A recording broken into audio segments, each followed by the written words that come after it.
मुंबई महापालिका कोविड घोटाळा आता 4,900 कोटीचा झाला आहे।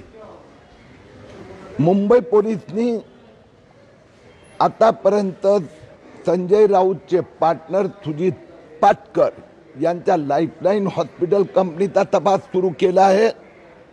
आज आम्ही माझे वकील मित्र ॲडव्होकेट विवेकानंद गुप्ता, ॲडव्होकेट आदित्य भट्ट यांच्या समवेत 450 पानाचे एडिशनल डॉक्युमेंट एव्हिडन्सेस दिले आहे आणि या तपासाची व्याप्ती वाढवावी याचा आग्रह केला आहे।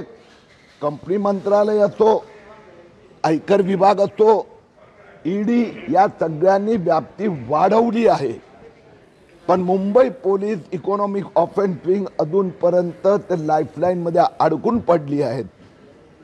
त्याने मुंबई महापालिकेचा 4,900 कोटीचा त्यात एक उदाहरण ऑक्सिजन जनरेशन प्लांट ज्याच्या संबंधित तत्कालीन पालकमंत्री असलम शेखनी पुरावे दिले होते, तरी त्याची चौकशी होत नाहीये। त्याचबरोबर जे कोविड सेंटर बांधण्यात आले ते कोविड सेंटर बांधण्याचे कॉन्ट्रॅक्ट 400 कोटीचे आणि त्यानंतर त्याला दर महिने कोट्यावधी रुपये रेंट देण्यात आलं। जे बॉडी बॅग पासून क्वारंटाईन सेंटर, त्यात RT-PCR टेस्टिंग, महापालिकेचे अधिकारी आणि पॉलिटिकल नेत्यांनी स्वतःचा कंपन्या काढल्याने स्वतःच कॉन्ट्रॅक्ट घेतले। याच पद्धतीने जे रेमडेसिवीर असो 665 रुपयात महाराष्ट्र सरकारने घेतलं तेच औषध त्याच दिवशी 16 ते 65 मध्ये 2 लाख वायल पोलिसांनी मान्य केलं आहे की हे सगळे आमचं एडिशनल स्टेटमेंट आणि पुरावे ते Mumbai police commissioner office economic offence wing मध्ये पाठवणार। मला आशा आहे की पुढच्या काही दिवसात याची व्याप्ती वाढणार, ती बांद्रापर्यंत लवकर पोहोचणार की काय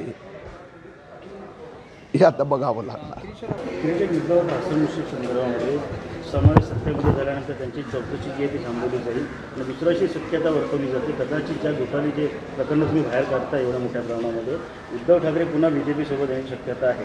तसं असं झालं ह्या प्रकरणाची चौकशी सुरूची थांबेल का?